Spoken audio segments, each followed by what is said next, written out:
That was a lot of fun. It's good to use those things that we have out in the field.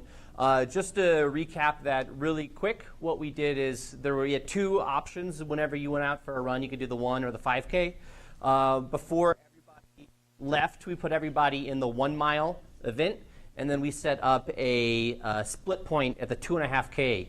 And so we use that as what we call a race jumper. And so everyone was in the 1 mile, and if you hit that race jumper, or if you cross the 2.5K split, we just moved you into the 5K race. Wow. So this allowed you to kind of choose your distance. We only had one person do the 1 mile, but congratulations, Sid. And I think Helbig was our winner for the 5K in terms of the timers. So, so that was a lot of fun. Okay, so I'm going. I'm going to cover primarily the CTLive scoring things and kick things off to where we can move over to Dallin, and Dallin's going to talk about some of the Athlinks results. So we're going to go over scrolling results. We're going to talk about data checks, which I feel is probably one of the better features of CTLive that is underused. We have a new status that you can select from for timers or for athletes. We'll talk about that. And then we also have a small enhancement just around reporting for penalties. So now whenever you're doing award reports and confirmed injury reports, if you're doing anything with results, if there are penalties, we're just going to tack those on there. We've got one other piece to officially release before that is all dialed in. But you may have seen those things already. If not, know that we are including that. It's just something that will just make your life a little bit easier. And then we're going to talk about our migration from live results that exist in CTLive using our widget. And we're going to talk about how that will impact, or how Athlinks will impact that.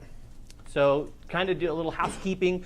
This is how we're trending over the years. So CTLive has been around for a while. We've got, in 2013, we're around 1.6 million and went to 2.5 to 3.1 to last year we had 4.1 million athletes that were scored inside of CTLive.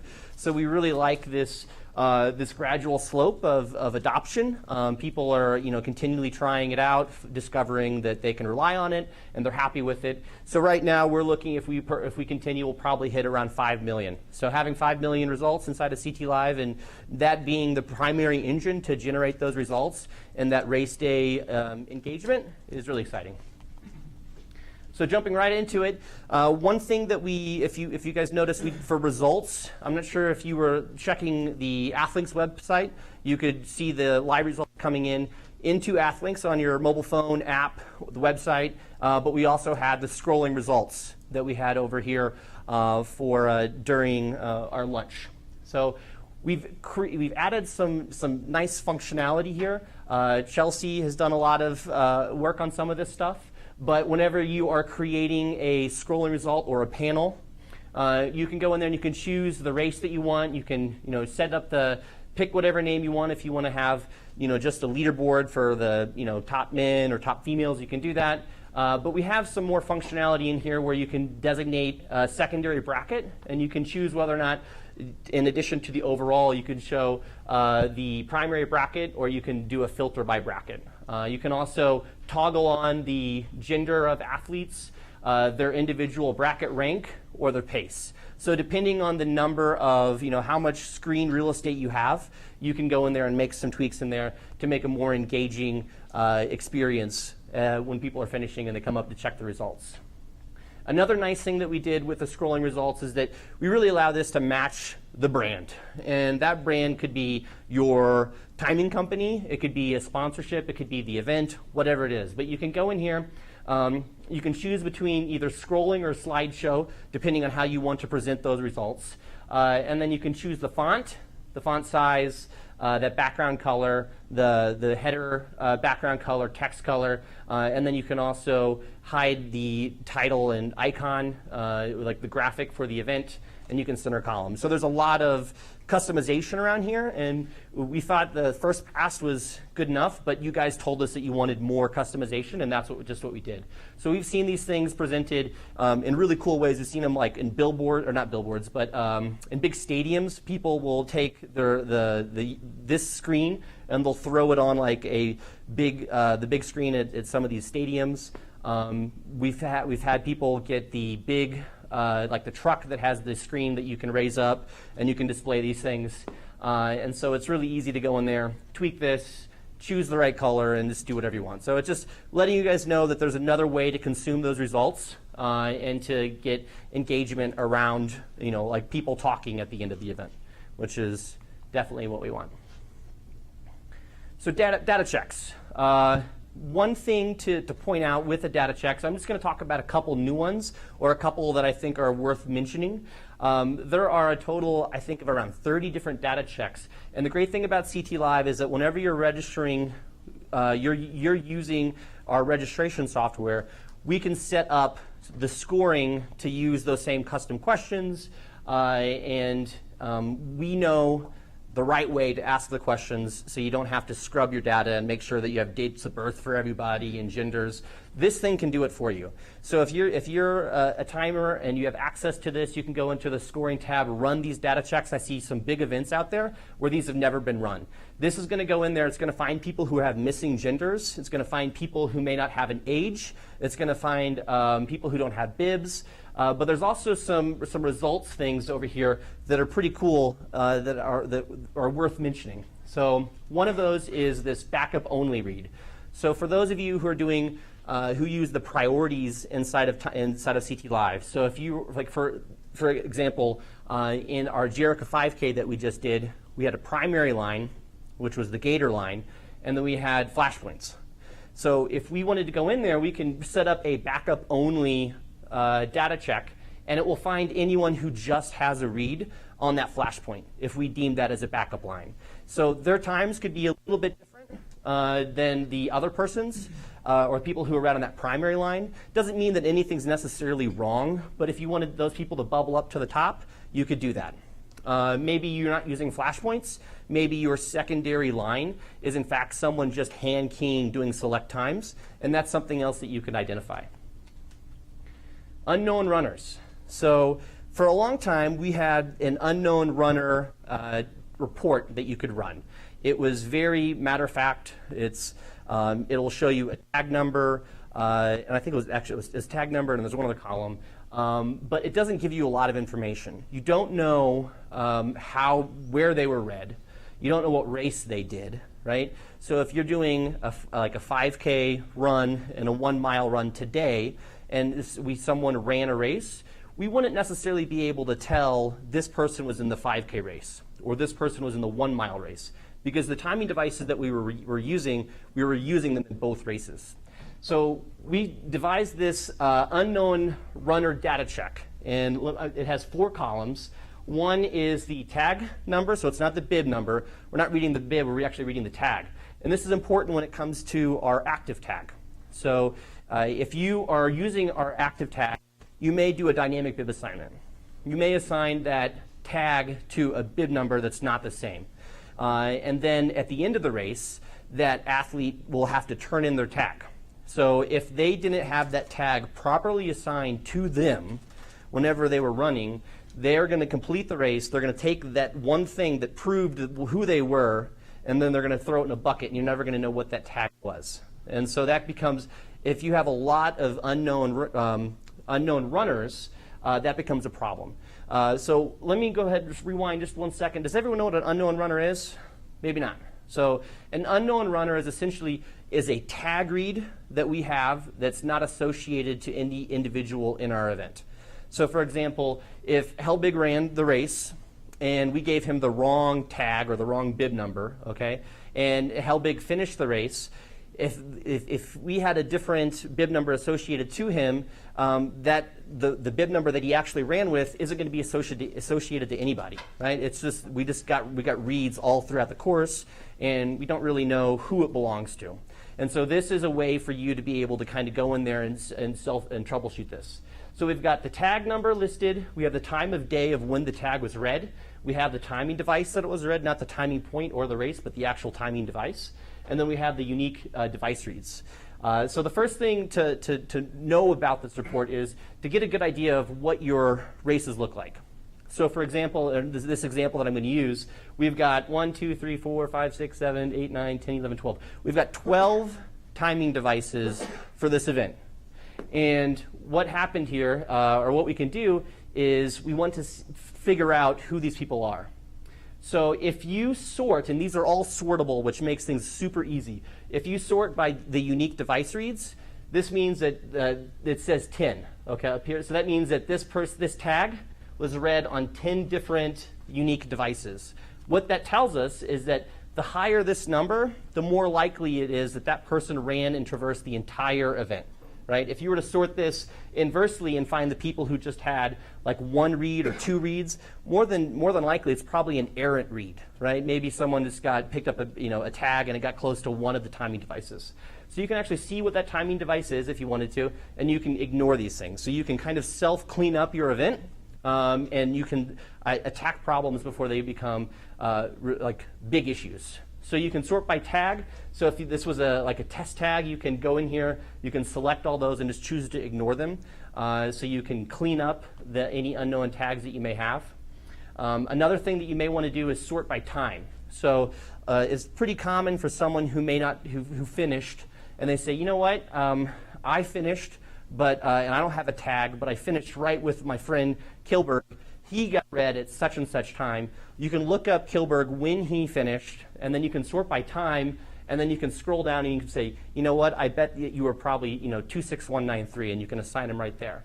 So we're giving you the tools to kind of self-attack and self-solve these problems. So that allows you to, sorting by time is a big help.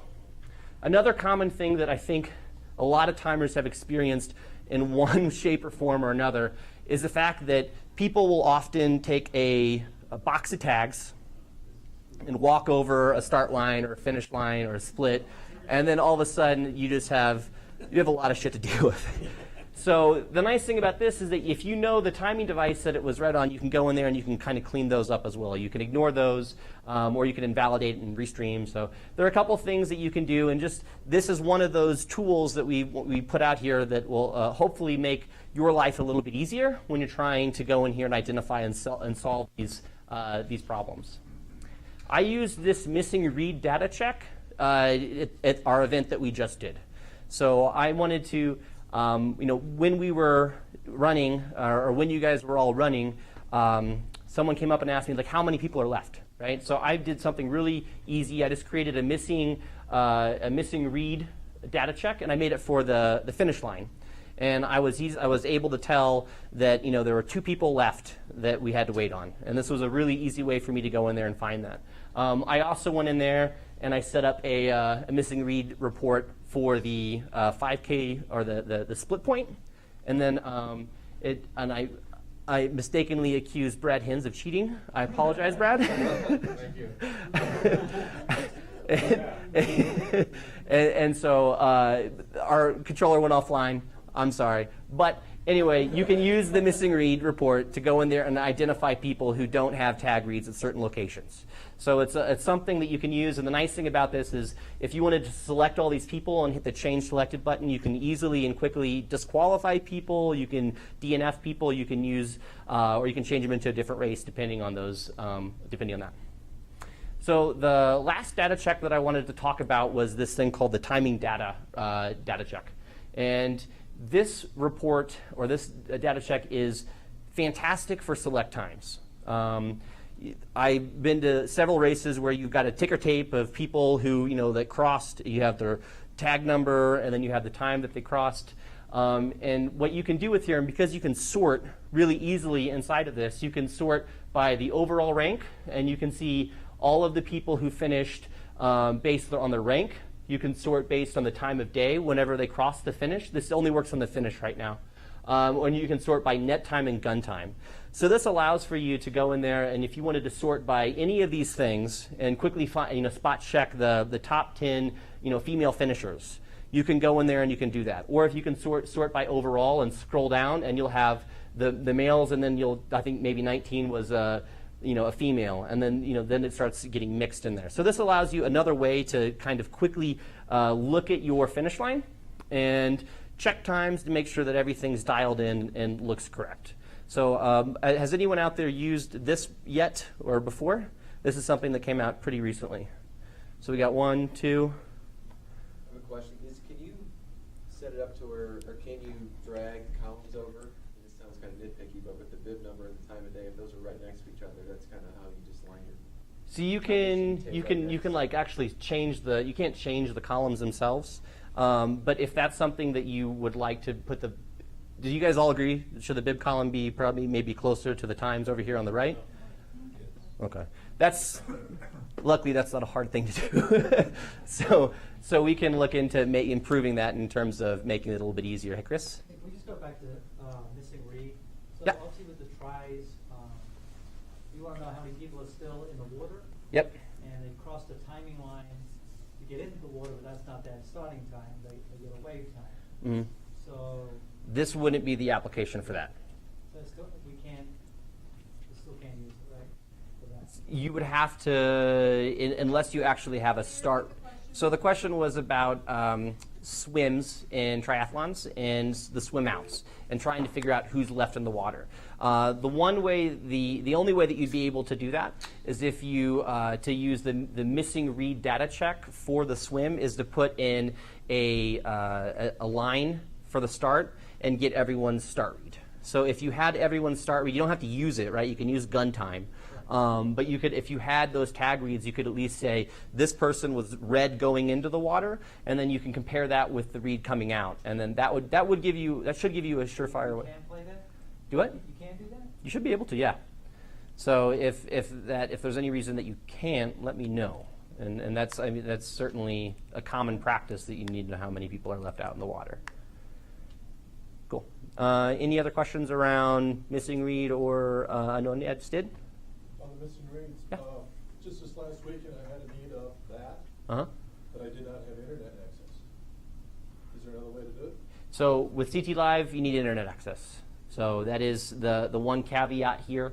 The one thing that's nice about I think the modern age that we're in is that internet is becoming so just everywhere, right?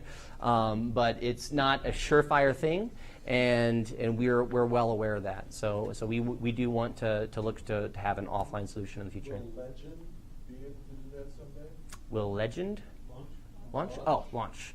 So in terms of an offline scoring platform, that is something that we definitely want to do. We don't have it anywhere in the immediate thing that we're working on right now, but that is 100%. We do see a need for that. Okay, athlete statuses. So we created a new athlete status, and that is the unranked status. And I'll go through here. So I think that we're all familiar with a confirmed status. That athlete means that they're, you can find them in the search. The event results page is what ERP stands for. Their finish time is presented. If they have splits, we'll show them. They have ranks. We'll show their pace, their individual result page. And they can also have media associated to them as well.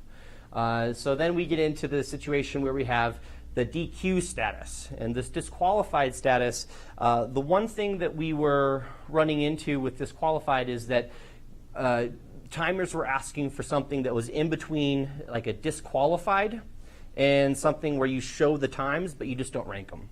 So if you were to disqualify a person, we don't show you any times. You don't get split times, you don't get finish times. It's a hard DQ.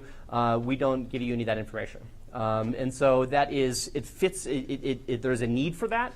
And then we have a DNF, which stands for did not finish. This status will show you the split ranks for everything except for the finish. So you don't have a finish time, you don't have a finish rank, but we will rank you in all the other splits. You can still have media associated to you, whether that's a photo or a video. And then we created the unranked status. And so the unranked status is you have times, you have paces, but you just don't have ranking. You're not occupying a rank. So that allows you to still, it's a graceful way of saying, if someone said they were going to run a marathon and they ran a half marathon, if the race director's super nice or you're a super nice timer and you're just like, you know what, I'll just unrank them.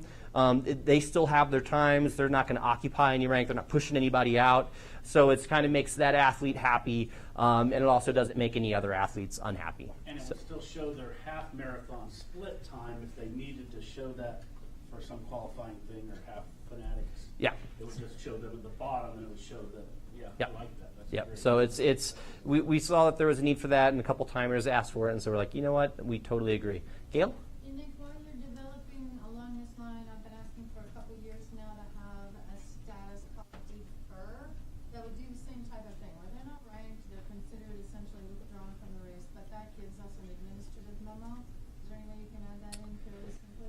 So the question was about deferring athletes. So for those athletes who are deferred, would they still have, I guess, results inside of the event itself? No, that would, essentially what this is a pre-race activity. So it's in the registration end of the system. I'd like to be able to know if I give someone a manual defer. It's not part of your electronic opportunity to defer to a designated, already open future race. It's just simply a notation that says deferred, that just like withdrawn, does not allow any of the need to be in the timing system, but it's an administrative registration opportunity. Okay. So the question was all about deferred athletes, and is there some way to mark them inside of the admin interface so to denote that they've been deferred into a different event? So there is a notes section inside of CTLive, so you can add. I want to see it right up there in the profile, one of the drop-down of 5 choices. That's my question. Okay, so we do have the ability. Athletes do have the ability to defer their registration. I think does it leave a note anywhere on that athlete? Right now, we would just set them to withdrawn Okay. status. Okay. Right, and for me, there's a difference between withdrawn and defer in terms of Certainly. what we've done with customer service. Okay, that's good feedback. We'll work with Chelsea and see if we can figure that out. Thanks. So, thank you, Gail. Cool. So, do we have any other questions about statuses? Okay. Moving right along. Okay, so I want to talk about some of the stuff that we have upcoming for this fall season and the things that we're working on next. One thing that I think everyone's really will be happy to hear is that we're bringing the awards to athlinks, right? So whenever you're dealing with double dipping, and I know that if the overall male can't win their age group, you have to quickly hurry in there and remove them manually. We want to make that an automatic thing. And so that is something that we will be bringing to the that is something that we will be bringing to the athlinks world. And really the reason that this is we're doing it now is because the athlinks experience is going to give us more of an opportunity to do it there than opposing to the CTLive widget. And then we can also store that with the athlete, and it can be gamified, and you can see how many awards that you've won. So there's a lot of cool things that we can do here, and we're excited about where this will go. We think it'll make it a lot easier for all of our timers' lives. So a couple other nice things that we're working on is that we're simplifying the course setup. If you're doing a marathon race and you have to go in there and set up your relay race for individuals and then the wheelchair, and you're constantly having to go in there and create intervals, timing points, timing devices. We do have the functionality in our system to clone entire swatches or like entire things over from one race to another, like brackets. This is an opportunity for improvement where we'll be bringing a similar functionality for the course setup. So if you want to take your marathon and say, clone this marathon setup into the relay race, and then you can go in there and adjust the minimum and maximum accepted times, that's something that we're going to be able to allow you to do. Another thing we're going to be doing with this, and this is coming out of a need for doing triathlons, is that we're going to create automatic course type intervals for all of our timing points out there. That's something so we're just automatically calculating that time. And this is really to help us create a more accurate leaderboard whenever if you're doing a triathlon, and you've got your swim, and then your bike leg, and then your run leg. So right now, if you were to finish that bike, we don't know how long we're not officially calculating unless you add it in there manually, how long it took that person to get from the start to the end of the bike. And that's something that we're just going to do for all of our timing points, so we have that we'll have a much more engaging, a more accurate leaderboard where those things make sense, and it's going to make your life simpler. So we have that that is in the works, and then we're going to be removing the need to push results in the world from CTLive into Athlinks. I know that's something that you manually do right now. After the event is over, everything is being displayed in the Athlinks world. So even as your event went on today, in the Jericho 5K and 1 mile run, all of those results were present inside of Athlinks. But those results haven't really been Athlinksified. And what I mean by that is that we haven't converted them into the official results, so we can make sure that PRs are in there and rivals all sync up. And that's something that we want to remove that from something that you have to do, right? We're just going to show you that CTLive result when it's present. And we're going to automatically sync that stuff in the background so we can still do that big data stuff that is really paving the way of where we're going. So those are some, I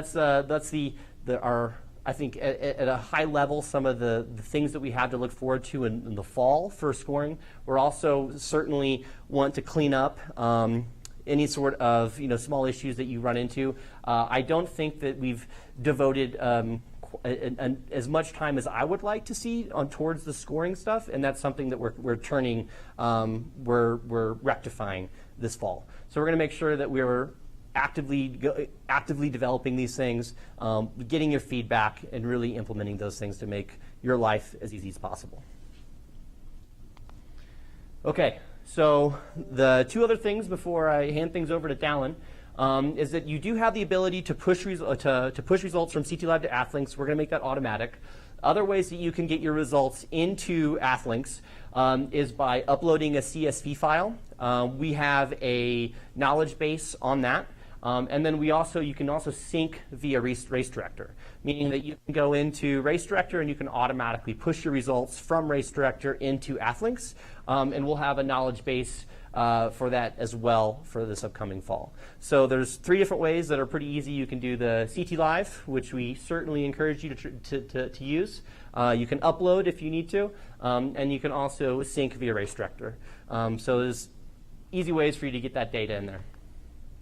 And I think this is probably one of my, this is probably the easiest thing to get people into Athlinks, and that is by using this thing called, we have a results forwarder, okay? So if you're on your event dashboard inside of CTLive, there's something that says Manage Redirects, and it's right next to that results link on the dashboard. If you click on that, you can choose to either allow both links to be used, both links meaning the CTLive results widget and the Athlinks results, or you can forward all traffic to Athlinks. So if you enable that, if you forward all traffic over into Athlinks, as long as you have your events linked up, we're going to anyone who hits this page that doesn't really provide the engagement that's come to be expected in this world today, they'll automatically be forwarded to the result inside of Athlinks. So this is going to forward anyone who has been who's hitting this URL. It's going to forward anyone who had an athlete update, and if they click on a link in Facebook and CTLive, any of those things, we're automatically going to take them into the Athlinks world where they can claim the results, sign up, whatever. This is a really easy way for you to begin using Athlinks results as the primary set of results, because if you are sharing the CTLive URL and you have this forward thing turned on, if you're not seeing something quite right and you're like, wait a second, that's not how it should be, or you can always just turn it off and boom, everyone's going to CTLive. So it's really there's not a danger in forwarding people over there and undoing that. And so pictures and video will show up in... Pictures and videos will show up inside of the Athlinks world as well. And Dallin will speak a little bit more in terms of that feature parity that we're migrating to. So, that was quick. Questions? Swanson. Team results. Team results. Team results in terms of generating team results. We're talking cross country. What are we talking? everything. So, like, cross country is a big one, I know, for a lot of guys. Uh-huh. But just being able to, if you have a team component in your event, just having a way to display those online without putting the PDF up there. Yep. So question was about team results. So that's one of the things that is really exciting about Athlinks is that we'll be able to, with our UX team who's really dedicated to creating an engaging experience in terms of aggregate teams, in terms of relay teams, in terms of cross country. Once we have the athlete facing, like that web view, whether it's an app or online, once we have those that functionality and it's an engaging experience, we'll implement those. So we really want to make sure that we have the right front end to consume them before we go in there and hack it together inside of CTLive. So I know that there is a cross-country report that we have right now inside of CTLive, and I think that there's a couple things that we need to tweak with that. I'm not sure. One of the bigger problems with that is just getting athletes into CTLive. Right now, if you want to import cross-country teams, you have to first figure out what all the teams are, import the teams, then you have to import the athletes and map to the teams. So we want to create an all-encompassing, positive, like good user experience. And right now, it's pretty hacky, and so we want to do it right, and we're marching towards that. I hope that's the end. I hope that satisfies. All right. Do we have any other questions? Giles? So recently we did athlete updates with a customized text message for us. Mm-hmm. Is that going to be a general release at any point? So the question was about customizable athlete updates. One thing that we are looking to do is migrating the athlete sign-up tracking little widget thing. We want to put that in the Athlinks world, in that ecosystem. That way, because start lists, like if you want to go and track somebody or sign up for athlete updates, right now we have 2 different places to do that. So the first step is that we're going to consolidate it to where it's one place where that you can sign up to track an athlete. You do that inside of Athlinks. Once you're in Athlinks and we have that all settled in, we'll look towards customizing that. Any more questions? Okay.